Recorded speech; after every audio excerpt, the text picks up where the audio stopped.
देखिए, आज हम टैकल करेंगे क्लास 10th में जो मैप से क्वेश्चंस आते हैं उनको। क्लास 10th में टोटल 5 मार्क्स के क्वेश्चंस आते हैं, जिसमें से 2 मार्क्स के क्वेश्चन जो है ना हिस्ट्री से आते हैं और बाकी 3 मार्क्स के क्वेश्चन ज्योग्राफी से आते हैं। किस तरह का क्वेश्चन आता है पहले वो देख लेते हैं। टाइप 1 आपको जो मिलेगा ना वो मिलेगा कि ए प्लेस के बारे में डिस्क्रिप्शन दे रहेगा और आपको ए प्लेस का नाम लिखना है। सिमिलरली बी प्लेस का जगह लोकेट कर दिया रहेगा, उसके बारे में डिस्क्रिप्शन देगा और उसको आप जगह का नाम लिखना है। जैसे the place where Gandhi ji broke the salt law, तो हम यहाँ पे लिख देंगे दांडी, ठीक है, और ये आंसर सही हो जाएगा। अब दूसरे तरह का है, कहीं भी लोकेट किया नहीं रहेगा, आपको लोकेट करना है। जैसे नामरूप थर्मल पावर प्लांट, अब आपको खोजना है कि आपको पता होना चाहिए कि नामरूप कहाँ है। तो नामरूप कहाँ है? ये असम में, इस क्षेत्र में पड़ेगा। तो ये यहाँ पे एक मार्क कर दीजिएगा, ये लिखिएगा 2 और यहाँ पे लिख दीजिएगा नामरूप, और ये फिर सही आंसर हो जाएगा। तो 2 तरह का है। ये जो नीचे वाला जनरली क्वेश्चन है ना, ये ज्योग्राफी से पूछा जाता है और ऊपर वाला जनरली हिस्ट्री से। तो यहाँ देखिए, हिस्ट्री से 2 मार्क्स के क्वेश्चन आ रहे हैं और ज्योग्राफी से 3 मार्क्स के क्वेश्चंस। जो खुशी की बात यह है कि हिस्ट्री के अंतर्गत 5 चैप्टर है, उस 5 में से सिर्फ एक चैप्टर के लोकेशंस पूछे जाते हैं। वो एक चैप्टर नेशनलिज्म इन इंडिया है, और उससे भी खुशी की बात यह है कि सिर्फ 8 पॉइंट्स ही आपको याद होने चाहिए और आप इजीली गेन कर पाएंगे 2 मार्क्स। वो कौन से प्लेसेस हैं? इसके जस्ट पहले हमने देखा था कि किस तरह के क्वेश्चन पूछे जा रहे हैं कि the place where session of Indian National Congress was held in 1920। तो बस हमें ये चीज़ लोकेट करने आना चाहिए। तो 1920 में कलकत्ता का सेशन कहाँ हुआ था? तो कलकत्ता में। उसी तरह 1920 में एक और इंडियन नेशनल कांग्रेस का सेशन हुआ था, आपको ये एक जगह है, इसका नाम है नागपुर, ये महाराष्ट्र में है। 1927 में कांग्रेस का एक सेशन हुआ था, कहाँ पे? मद्रास में, और ये आजकल का चेन्नई है। तो ये कांग्रेस सेशंस याद होने चाहिए, कलकत्ता, नागपुर, ये कलकत्ता, नागपुर और मद्रास, बस खत्म। 3 सत्याग्रह मूवमेंट याद होने चाहिए। कौन कौन? एक तो अपना चंपारण, और दूसरा गुजरात के 2 जगह, एक ऊपर वाला हो गया अहमदाबाद। यहाँ पे हम जानते हैं कि मिल वर्कर्स ने अपराइजिंग कर दिया था, विद्रोह कर दिया था, मतलब रिवोल्ट। और नीचे वाला, ये ऊपर वाला अहमदाबाद, नीचे वाला खेड़ा, यहाँ पे पीजेंट्स ने रिवोल्ट कर दिया था। तो 3 सत्याग्रह मूवमेंट्स भी हो गए, अहमदाबाद, खेड़ा और चंपारण। जालियांवाला बाग को देखते हैं। तो पंजाब के अमृतसर में हुआ था जालियांवाला बाग कांड, अप्रैल 1919 में, 13 अप्रैल। और लास्ट है दांडी मार्च। तो दांडी मार्च हम जैसे जानते हैं, महात्मा गांधी जो है वो साबरमती आश्रम जो अहमदाबाद में था, वहाँ से 240 मील की दूरी तय करके 24 दिनों में ये पहुँचते हैं कहाँ पे? यहाँ, इसको कहते हैं दांडी। तो साबरमती आश्रम से ये पहुँचते हैं कहाँ? दांडी, और इसलिए इसको कहते हैं दांडी मार्च, ठीक है। यहाँ पर पहुँचकर वो 6 अप्रैल को बनाए थे, क्योंकि उस समय नमक बनाना इलीगल था, इंडियंस नमक नहीं बना सकते थे, इस पे टैक्स लगता था। तो वो नमक कानून तोड़ते हैं और यहाँ से सिविल डिसोबीडियंस मूवमेंट CDM चालू होता है। इतनी जान गए, 2 मार्क्स आपके पक्के हो गए। अब हम चलते हैं ज्योग्राफी वाले सेक्शन पे। अब बहुत होते हैं कि ज्योग्राफी वाले सेक्शन को देख के डर जाते हैं, क्योंकि इसके देखिए हर एक चैप्टर से आपको मैप वर्क देखने को मिलेगा। Resources and development, major soil type. Water resources से ये 8 या 6 जितने भी हैं डैम हैं। एग्रीकल्चर से आपको इंपॉर्टेंट पॉइंट देखने को मिलेंगे, मिनरल एंड एनर्जी रिसोर्सेज से, एंड सो ऑन। पर इसमें आपको घबराने की जरूरत नहीं है। स्टिक विथ मी, आपको आप ये ईजिली कर पाएंगे। आपको लगेगा अरे यार ये तो बहुत आसान था। बस ये चीज़ है कि आपको इंडिया का मैप के बारे में अच्छे से पता होना चाहिए। With this note let's begin. अच्छा, बिफोर दैट एक छोटा सा नोट है, ये जो 1 से 4 का C तक जो है ना, ये उसमें उस तरह के क्वेश्चन पूछे जाएंगे जहाँ आपको जैसे नहीं होता A-B दे रखा होगा और आपको बस उसके बारे में डिस्क्रिप्शन देगा और आपको लोकेट कर देना, मतलब आप उसको आंसर कर दीजिए। लेकिन ये जो D से लेकर 5 और 6 में है, यहाँ पे आपको लोकेट करना पड़ेगा, मतलब ये डॉट मैप में नहीं दिया रहेगा, आपको खोज के उस जगह का नाम लिखना है। वो 4 में से 3 क्वेश्चन वाला इधर से बनेगा। तो पहला टॉपिक है रिसोर्सेज एंड डेवलपमेंट। इसमें क्या पूछ रखा है? Major soil type. बहुत आसान है। कैसे? देखिए, टोटल 6 तरह के सॉइल्स पाए जाते हैं। फॉरेस्ट वाले रीजन में फॉरेस्ट एंड माउंटेन सॉइल, इतना सिंपल है। नदियाँ इस क्षेत्र में बह रही हैं और यहाँ से ब्रह्मपुत्र नदी आती है, तो यहाँ पे क्या पाया जाएगा, एलुवियल सॉइल। खत्म। पूरे इस रीजन को कहते हैं पेनिनसुलर प्लेटू। क्या कहते हैं, पेनिनसुलर प्लेटू। ये पेनिनसुलर प्लेटू का भाग कुछ इधर भी एक्सटेंट होता है, इधर भी, और ये हिमालयन वाला क्षेत्र है। तो ये जो पेनिनसुलर प्लेटू है ना, उसका ये वाला क्षेत्र, इसको कहते हैं डक्कन ट्रैप। और डक्कन ट्रैप में जो सॉइल पाया जाता है उसको कहते हैं ब्लैक सॉइल, जो कॉटन के लिए बहुत फेमस है। इस पेनिनसुलर प्लेटू के बाकी रीजन में जो सॉइल पाया जाता है मेजरली, उसको कहते हैं रेड एंड येलो सॉइल। तो ब्लैक को छोड़कर इस क्षेत्र में जो मेजरली पाया जाता है वो क्या है, रेड एंड येलो। ध्यान दीजिए कि जहाँ भी नदियाँ डेल्टा बना रही है, जैसे यहाँ पे आप देखिए गोदावरी नदी डेल्टा बना रही है, तो यहाँ पे क्या है, एलुवियल। इसके अलावा जो ध्यान देने वाली बात है, मतलब जिसको हम गलती कर सकते हैं, वो है लेटराइट। देखिए यहाँ पे छोटा वाला जगह है लेटराइट, यहाँ पे लेटराइट है, यहाँ पे छोटा लेटराइट है, यहाँ लेटराइट है, यहाँ पे इतना दूर तक लेटराइट है, यहाँ लेटराइट है, और यहाँ है, यहाँ है। तो बस इसको थोड़ा ध्यान में रख लें कि लेटराइट सॉइल कहाँ कहाँ पाए जा रहे हैं। एरिड बहुत आसान है, राजस्थान और गुजरात के वेस्टर्न साइड में जो सॉइल पाया जाता है, मेजरली राजस्थान, थोड़ा मोड़ा पार्ट आपको मिल जाएगा गुजरात में, इसको कहते हैं हम एरिड सॉइल। ठीक है, यहाँ वर्षा बहुत कम होती है। हो गए 6 तरह के सॉइल, बहुत ईजी था। अब हम चलते हैं अपने दूसरे टॉपिक पे, जो बात किया गया वाटर रिसोर्सेज, ये टॉपिक का नाम है। इसके अंदर ये सारे डैम्स के बारे में हमें पता होना चाहिए। अब आएगा ये यहाँ पे कौन सा डैम है, ऐसे डॉट मार के देगा ए, और आपको डैम का नाम पता करना पड़ेगा। इसमें यदि आप याद करना चाहते हैं तो थोड़ा नदियों के बारे में पता होना चाहिए। जैसा कि हम जानते हैं कि यहाँ से एक नदी बहती है, इसको क्या कहते हैं, यस, इंडस नदी। इस इंडस नदी में यहाँ से चेनाब नदी जाके मिल जाती है। इसी चेनाब नदी पर जम्मू एंड कश्मीर में एक डैम बना हुआ है जिसका नाम है सलाल डैम।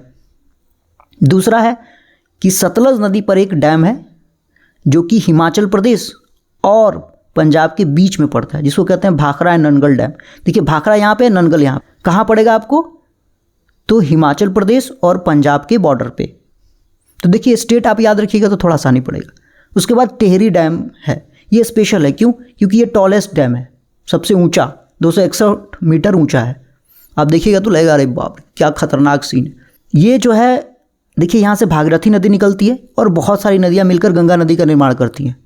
तो भागीरथी नदी के ऊपर एक डैम बना हुआ है, उसी डैम का नाम है टेहरी डैम है, ये उत्तराखंड में पड़ेगा। तो यहाँ से 3 स्टेट हैं लगातार, Jammu and Kashmir Salal dam, Himachal Pradesh Bhakra dam, और उत्तराखंड में आपको पड़ जाएगा यूके टेहरी डैम। खास बात क्या है, ये टॉलेस्ट डैम है।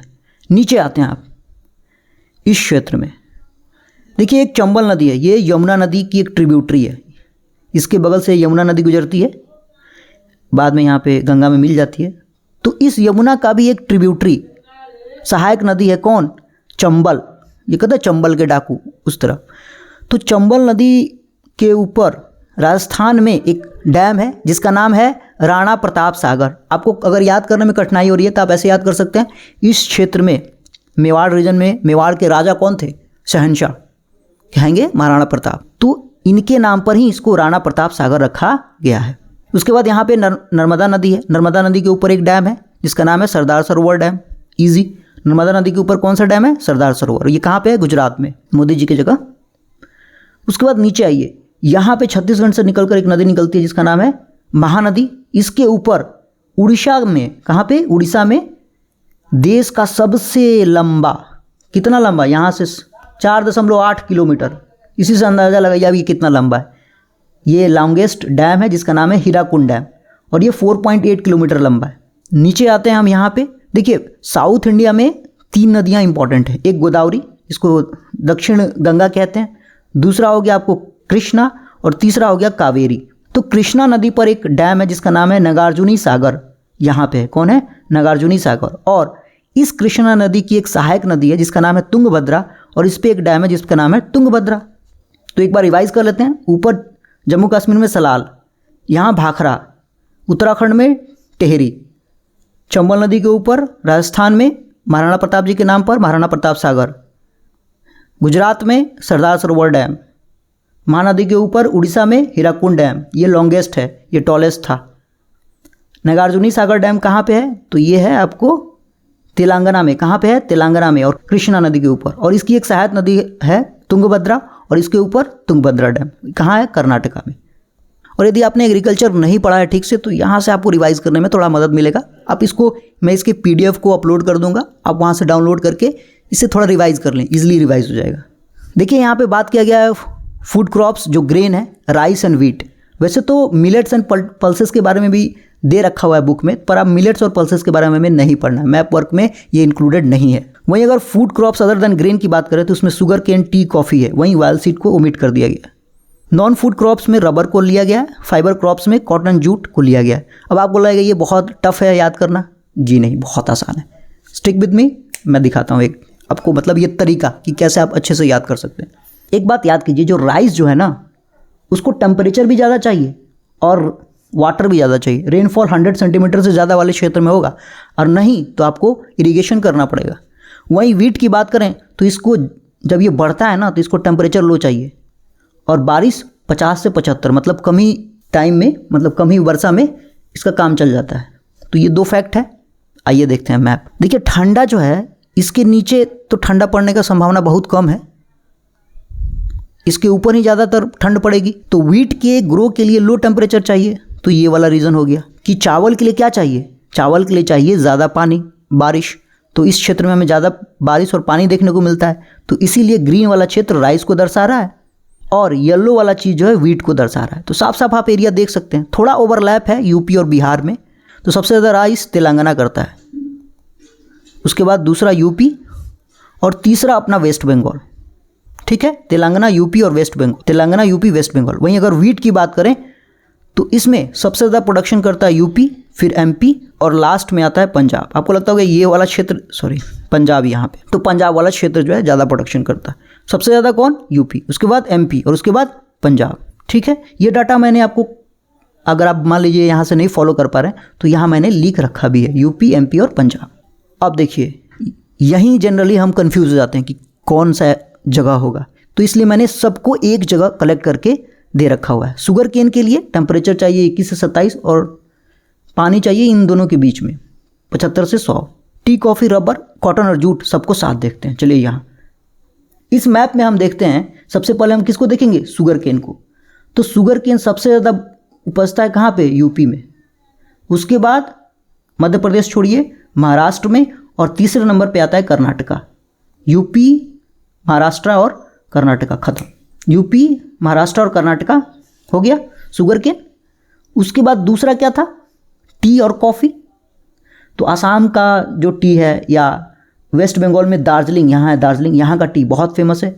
तो फर्स्ट नंबर पे असम, सेकेंड नंबर पे वेस्ट बंगाल, और थर्ड एंड फोर्थ नंबर पे केरला एंड ये वाला चीज़ हो गया कर्नाटका।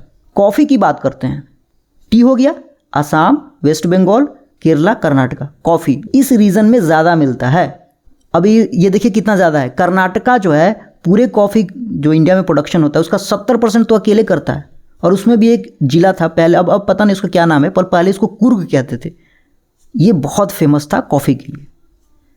फर्स्ट पे कर्नाटका, सेकंड पे केरला और थर्ड पे तमिलनाडु। आप ऊपर से यहाँ मैंने दे रखा है कॉफ़ी, कर्नाटका, केरला और तमिलनाडु, यहाँ से रिवाइज कर सकते हैं। एक और जो फैक्ट है कि हम लोग जो है अराबिका वैरायटी ऑफ कॉफ़ी जो है उगाते हैं, एक good quality of good variety है। और ये हम इंट्रोड्यूस हुआ था पता है कहाँ से, यमन से, ये भी याद रखिए। बाबा बुदान हिल्स में पहली बार इंट्रोड्यूस किया गया था इसे। अब हम देखेंगे रबर को, फिर कॉटन को, फिर जूट को। रबर में देखिए क्या खास बात है, टेम्परेचर 25 से ज़्यादा चाहिए चावल की तरह, और बारिश बहुत ज़्यादा चाहिए। तो बारिश बहुत ज़्यादा कहाँ होगा, आप इजली गेस कर सकते हैं। तो सबसे ज़्यादा जो है वो रबर कहाँ प्रोड्यूस होता है, आपको लगता होगा कि मेघालय वाले क्षेत्र में, नहीं, ये होता है केरला में 74%। इस क्षेत्र में भी बारिश ज़्यादा होती है। और दूसरा जो मेजर प्रोड्यूसर है रबर का वो है त्रिपुरा, और तीसरे नंबर पे है कर्नाटका। इन क्षेत्रों में रबर का प्रोडक्शन ज़्यादा होता है। तो सिर्फ बारिश पे नहीं जाए, लोकेशन भी इंपॉर्टेंट है। तो ये वाला क्षेत्र और ये त्रिपुरा। उसके बाद 2 फाइबर क्रॉप्स हो गए, कॉटन और जूट। तो कॉटन इस तरह लाइन खींच दीजिए, गुजरात, महाराष्ट्र और तेलंगाना, ये कॉटन वाला हो गया, गुजरात, महाराष्ट्र और तेलंगाना। और दूसरा हो गया जूट। तो जूट वहाँ पैदा होता है जहाँ पे रिवर के कारण जो मिट्टी है, सॉइल हो, रिन्यू हो, मतलब बार बार वहाँ पे बाढ़ आते रहे। तो ये वाला क्षेत्र अपना बिहार, वेस्ट बंगाल और आसाम है, तो यहीं पाया जाता है जी, सबसे ज़्यादा वेस्ट बंगाल में, उसके बाद बिहार में, और तीसरे नंबर पर जूट पाया जाता है Z3 मतलब जूट, और तीसरे नंबर का प्रोडक्शन करता है असम। अगर आप रिवाइज करना चाहें तो शुगर केन यूपी, फिर यहाँ पे महाराष्ट्र और कर्नाटका। दूसरे उसके बाद हम टी कॉफ़ी की बात किए तो टी सबसे ज़्यादा कहाँ, आसाम में, फिर वेस्ट बंगाल के दार्जिलिंग, केरला, कर्नाटका। कॉफ़ी इस क्षेत्र में ज़्यादा कहाँ पे जी, तो ये हो गया कि 70% कर्नाटका प्रोड्यूस करता है, फिर केरला। उसके बाद हम बात किए रबर का, तो रबर कहाँ पाया जाता है, जहाँ 200 सेंटीमीटर से बारिश ज़्यादा हो, 74% अकेला प्रोडक्शन करता है केरला। उसके बाद दूसरे नंबर पर त्रिपुरा और तीसरा कर्नाटका। उसके बाद 2 फाइबर क्रॉप्स हो गए, कॉटन ऐसे खींच दीजिए, गुजरात, महाराष्ट्र और तेलंगाना, और फिर लास्ट में हो गया जूट। जूट कहाँ पैदा होता है, मिट्टी रिन्यू होती है, तो आपको हो गया वेस्ट बंगाल, बिहार और असम। देखिए यहाँ पे फ्लडिंग बहुत ज़्यादा होता है। तो हमने एक बड़ा टॉपिक कंप्लीट कर लिया एग्रीकल्चर। अब हम चलते हैं अपने अगले टॉपिक 4 नंबर पे, जो है मिनरल एंड एनर्जी रिसोर्सेज। इसमें से हमें आयरन ओर के बारे में 5 टॉपिक पढ़ना है। देखिए ये थोड़ा सा लंबा है, आयरन ओर, फिर हो गया कोल माइंस, ऑयल फील्ड्स, फिर आपको लग रहा होगा कि बहुत ज़्यादा पॉइंट है, थर्मल और न्यूक्लियर। बहुत आसान है। कैसे आसान होगा, सबसे पहले तो आपको थोड़ा मोड़ा ज्योग्राफी आप पढ़े हो, नहीं भी पढ़े हो तो 2 बार देखिएगा तो आसान हो जाएगा। फिर आप एक बार मैप आप अपने से मतलब इसको बना के ट्राई कर लें। तो आयरन ओर 5 जगह है। जैसा कि हम जानते हैं कि जो आयरन है वो 4 बेल्ट में पाया जाता है। सबसे पहले उड़ीसा एंड झारखंड बेल्ट, यहाँ से एक आपको लोकेट करने को मिलेगा, क्या, मयूरभंज। लोकेट नहीं, सॉरी, आइडेंटिफाई करने को ऐसा बना के दे देगा, आपको बोलेगा कि ये क्या है। और मयूरभंज कहाँ है, उड़ीसा में, उड़ीसा झारखंड बेल्ट में। दुर्ग, बस्तर एंड चंद्रपुर बेल्ट, यहाँ से दुर्ग, बस्तर एंड चंद्रपुर बेल्ट से 2 लोकेशन हमें याद होने चाहिए, एक दुर्ग और दूसरा बैलादिला। ये दोनों छत्तीसगढ़ के पार्ट हैं। और कर्नाटका का 2 लोकेशन याद होना चाहिए, जो पार्ट है बेलारी, चित्रादुर्गा और चिकमागलूर तुमकूर बेल्ट। ऊपर वाला लोकेशन बेलारी और नीचे वाला कुद्रेमुख। बस एक और बात ध्यान दीजिए कि ये जो ऊपर वाला जो आयरन होता है ना, वो हाई क्वालिटी का होता है। इसका कैसे याद रखेंगे, हेमाटाइट है हाई क्वालिटी HH, और ये मैग्नेटाइट यहाँ से मिलता है, ये थोड़ा लो क्वालिटी का होता है। अब हम आ जाते हैं कोल माइंस पे। इस पे कितना लोकेशन है, 4, ईजी है। ये जो आप लोकेशन देख रहे हैं यहाँ पे, ये यहाँ तक पाया जाता है क्या, कोल्स। और कोल हमेशा सेडिमेंट्री रॉक्स में पाया जाता है, परत दर परत वाले चट्टानों में पाया जाता है। देखिए हमें क्या लोकेट करना है, रानीगंज, बोकारो, तालचेर और नएवली। इसमें कैसे याद कर लेंगे, देखिए बोकारो बहुत ज़्यादा फेमस रहा है, हम लोग अवेयर हैं बोकारो से। और दूसरा नएवली, क्यों, यहाँ से क्या निकलता है, लिग्नाइट फॉर्म ऑफ कार्बन, ठीक है, लिग्नाइट। और ये कहाँ पे है, तमिलनाडु में। ये कहाँ पे आपको, नएवली कहाँ पे है, तमिलनाडु में। नएवली कहाँ पे आपको, तमिलनाडु में। बोकारो हम झारखंड में देख चुके हैं। 2 बस हमें याद कर लेना है, एक है रानीगंज, रानी, राजा रानी, और ये वेस्ट बंगाल में। और दूसरा है तालचेर, ये कहाँ मिल जाएगा आपको, उड़ीसा में। रानीगंज वेस्ट बंगाल में, झारखंड में बोकारो, उड़ीसा में तालचेर, और नएवली यहाँ पे लिग्नाइट मिलता है। मोस्टली लिग्नाइट का प्रोडक्शन यहीं से होता है, ये है तमिलनाडु में। उसके बाद हम देख लेते हैं C नंबर, ऑयल फील्ड्स। और ऑयल फील्ड्स जो है वो आपको बस, अगर ऑयल फील्ड्स याद करना है तो 2 लोकेशन याद करना है, एक आसाम वाला क्षेत्र और एक गुजरात और महाराष्ट्र वाला क्षेत्र, बस हो जाएगा याद। कैसे, आसाम में 2 लोकेशन है, डिगबोई, ऊपर कोना में ऊपर वाला पार्ट है, और नीचे में है नहरकटिया, डिगबोई और नहरकटिया। अब इधर आ जाइए, यहाँ पे बॉम्बे है, इसके सामने बॉम्बे हाई, यहाँ पे बसीन, ऊपर है बसीन, बॉम्बे हाई बसीन, और ऊपर जो यहाँ 2 दिया रखा है वो गुजरात में पड़ेगा, कलोल और अंकलेश्वर, हो गया। आसाम में कौन सा, डिगबोई और नहरकटिया। उसके बाद इस तरफ पड़ेगा कलोल के, उसके बाद अंकलेश्वर ए, बसीन बॉम्बे हाई, बॉम्बे के सामने।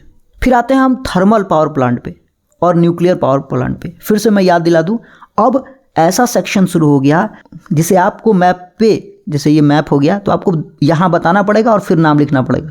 थर्मल पे क्या है, 3 नाम है, देखिए आसानी से याद हो सकता है। थोड़ा ट्रिक भी देख लेते हैं। देखिए ये वाला क्षेत्र जो है ना, ये इसे आसाम कहते हैं। आसाम को की पहले राजधानी थी कामरूप, और उसी से रिलेटेड है नामरूप, इस क्षेत्र में पड़ता है नामरूप। देखिए इधर पहले डिगबोई भी था, ये भी ध्यान दीजिएगा, नहरकटिया डिगबोई इसी क्षेत्र में थे। थर्मल पावर प्लांट का दूसरा है सिंगरौली, ये कहाँ पे है, तो सिंगरौली पड़ेगा आपको मध्य प्रदेश में। सिंगरौली, ये कैसे याद रखिएगा, देखिए बाबा बागेश्वर धाम जो है बागेश्वर जी, इनका जो प्लेस है वो यहीं सिंगरौली के आसपास मध्य प्रदेश में पड़ता है, तो याद कर लीजिएगा सिंगरौली। और तीसरा रामागुंडम, राम जी जब यात्रा किए थे तो वो तेलंगाना होकर निकले थे। राम जी जो है गुंडा को मारने निकले थे तेलंगाना होके, तो रामागुंडम यहाँ पे पड़ेगा तेलंगाना में, ये आपको याद होगा तेलंगाना होगा। नामरूप कहाँ पे, यहाँ पे आसाम में। दूसरा क्या था, सिंगरौली, यहाँ बागेश्वर धाम का यहीं पे मध्य प्रदेश में, इसी के आसपास छतरपुर जिला है, यहीं पे पड़ता है। सिंगरौली कहाँ पे है, एमपी में। और तीसरा रामागुंडम, ये तेलंगाना में पड़ता है। राम जी गुंडा को मारने के लिए तेलंगाना होके निकले थे। न्यूक्लियर की बात करते हैं, न्यूक्लियर वाला यहाँ से शुरू कीजिएगा, देखिए, और ऐसे होके चले आइएगा। ये आपको न्यूक्लियर देखिए, रेड जो दिख रहा है ना, वो न्यूक्लियर वाला है। इसमें आपको याद करना है नरौरा, यूपी में। कहाँ है, यूपी में। फिर ककरापारा कहाँ पे है आपको, गुजरात में। फिर तारापुर कहाँ है, महाराष्ट्र में। और कल्पक्कम कहाँ पे है, तमिलनाडु में। 2-3 बार याद कर लीजिएगा, हो जाएगा, क्योंकि ये इंपॉर्टेंट है। अगर आप इससे फैमिलियर नहीं है तो थोड़ा मुश्किल पड़ेगा इसको याद करना, पर 2-3 बार ट्राई कीजिएगा तो हो जाएगा। नरौरा यूपी, ककरापारा गुजरात, तारापुर महाराष्ट्र, और आपको कल्पक्कम तमिलनाडु। 5वां नंबर में है कि कॉटन इंडस्ट्रीज़, 5वां में मैन्युफैक्चरिंग इंडस्ट्रीज़, और इसमें cotton, iron and steel plant, और तीसरा है सॉफ्टवेयर टेक्नोलॉजी पार्क। इसके बारे में देखेंगे। आपको लग रहा होगा ये बड़ा है, लेकिन देखिएगा आप, ये छोटा हो जाएगा। अंग्रेज जब आए थे ना, तो हम लोग पढ़ रखे हैं हिस्ट्री में, वो क्या करते थे, कॉटन एक्सपोर्ट करते थे। तो कॉटन कहाँ से एक्सपोर्ट करते थे, एक इंपॉर्टेंट पॉइंट था उनका, सूरत, और दूसरा मुंबई। एक याद हो गया यहाँ, सूरत और मुंबई। दूसरा जो इसी लाइन में, कानपुर एक सीट था नाना साहब जी का।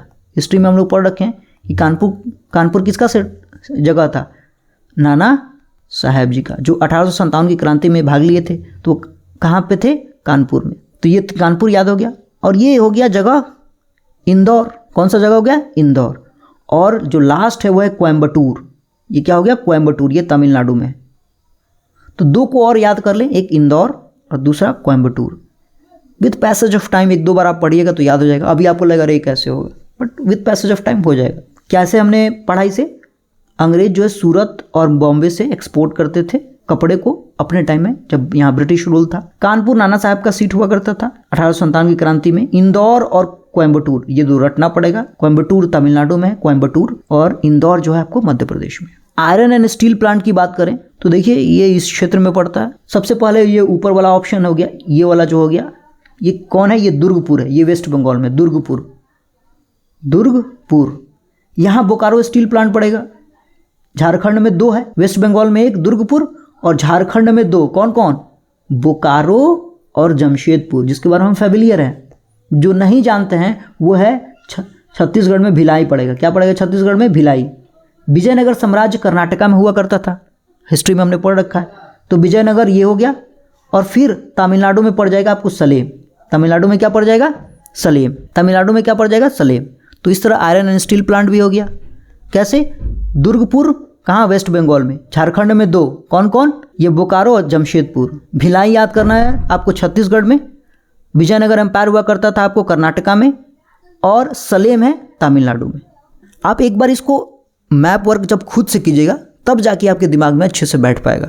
सॉफ्टवेयर एंड टेक्नोलॉजी पार्क, आपको लगता है कि इतना सारा नाम अब कैसे याद करें, नहीं, ये आसान है। कैसे, ये 3 ही हैं जिन्हें आप याद करना है, बाकी तो इसकी कैपिटल्स हैं। जैसे गुजरात का गांधीनगर है भाई, महाराष्ट्र का मुंबई ये है, तेलंगाना का हैदराबाद ये है, कर्नाटका का बेंगलोर ये है, केरला का तिरुवनंतपुरम ये है, और तमिलनाडु का चेन्नई ये हो तो गया। ये 3 है जो थोड़ा अलग है। नोएडा जानते ही हैं, आपको कहाँ पड़ता है नोएडा, आपको नोएडा पड़ता है आपको ये यूपी वाला पार्ट में भी थोड़ा पड़ता है, और थोड़ा सा हरियाणा वाला क्षेत्र में भी पड़ता है। सॉरी, ये वाला जगह आपको नहीं पढ़ना, ये ज़्यादा हो गया। और ये नीचे पड़ जाएगा पुणे। अगर आपने हिस्ट्री पढ़ा हो तो पता होगा कि महाराष्ट्र में पुणे में पेशवा बैठते थे, तो वो पुणे। तो इस तरह से आप याद कर लें। लास्ट जो बहुत इंपॉर्टेंट है, मेजर सी पोर्ट्स, जिसको आप कई बार एग्जाम्स में भी देख सकते हैं, फ्यूचर एग्जाम्स में भी देख सकते हैं। ये बहुत इंपॉर्टेंट है और आसान है, एक बार थोड़ा 2-3 बार पढ़ने की ज़रूरत है। आइए देखते हैं। टोटल हमारे अभी 13th मेजर पोर्ट है। एक है कांडला, कहाँ है, गुजरात में। मुंबई जानते हैं, हम सब जानते हैं भाई। मरमगाओ, ये कैसे याद रहेगा, जैसे गोवा होता है ना, तो गोवा तो ये इधर कर दिया तो गाँव हो जाएगा, तो मरमगाओ, इस तरह याद कर लीजिए। कर्नाटका की राजधानी कहाँ है, बेंगलोर।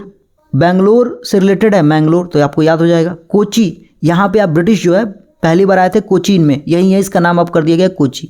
यहाँ पे टूटीकोरिन याद करना पड़ेगा, तमिलनाडु में है भाई, ये इसका कोई मतलब और दूसरा तरीका है नहीं। चेन्नई की बात करें तो ये तमिलनाडु की राजधानी है। विशाखापट्टनम एक इम्पॉर्टेंट पॉइंट है, इसको भी याद करना पड़ेगा।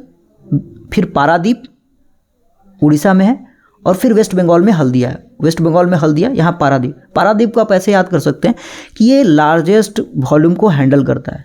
जितने भी पोर्ट्स हैं उसमें सबसे ज़्यादा वॉल्यूम कौन हैंडल करता है, सबसे ज़्यादा सामान कौन हैंडल करता है, पारादीप पोर्ट। और ये सारे नेचुरल हैं। एक बेचारा जो है ना चेन्नई, ये मैन मेड पोर्ट है, मतलब हमने बनाया है, ये नेचुरली एग्जिस्ट नहीं करता था। और ये बीपीएससी एग्जाम्स में पूछा हुआ क्वेश्चन है इसी बार। उसके बाद देख लेते हैं इंटरनेशनल एयरपोर्ट्स को। इंटरनेशनल एयरपोर्ट्स भी बहुत आसान है याद करना, क्योंकि ये लोकेशन वाइज इनका थोड़ा नाम है, दो को छोड़कर। देखिए महाराष्ट्र क्षेत्र में शिवाजी के नाम पे छत्रपति शिवाजी इंटरनेशनल एयरपोर्ट, महाराष्ट्र के हीरो शिवाजी। वेस्ट बंगाल के हीरो नेताजी सुभाष चंद्र बोस, तो यही नेताजी सुभाष चंद्र बोस एयरपोर्ट। तेलंगाना में राजीव गांधी, दिल्ली में Indira Gandhi, IGI Indira Gandhi airport international airport. दो जो याद करना है वो है चेन्नई में मीनबक्कम, चेन्नई में मीनबक्कम, और दूसरा जो अमृतसर में है वह है राजा संसी, राजा संसी। इससे क्वेश्चन नहीं पूछा हुआ था, राजा संसी।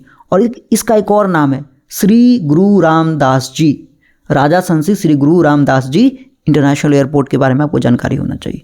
तो ये 6 एयरपोर्ट्स हैं। IGI यहाँ पे गेम भी होता था पहले, IGI खेलते थे लोग। राजा संसी, IGI, शिवाजी, मीनबक्कम, राजीव गांधी, नेताजी सुभाष चंद्र बोस। तो इसी के साथ आपका ये मैप वर्क जो है ख़त्म हो गया। अब इसके बाद आप ये जो मैंने क्वेश्चंस इंक्लूड किया है, आप इसे घर पे बैठ के करें। नहीं हो रहा है तो फिर से रेफ़र करें, और 1-2 बार इस वीडियो को देखेंगे तो आप इजीली 5 मार्क्स टोटल ला पाएंगे। 2 तो आसानी था। यदि आपको ये वीडियो अच्छा लगा हो तो प्लीज़ लाइक करें, शेयर करें और सब्सक्राइब करें। इतना ही कुछ, बाय बाय।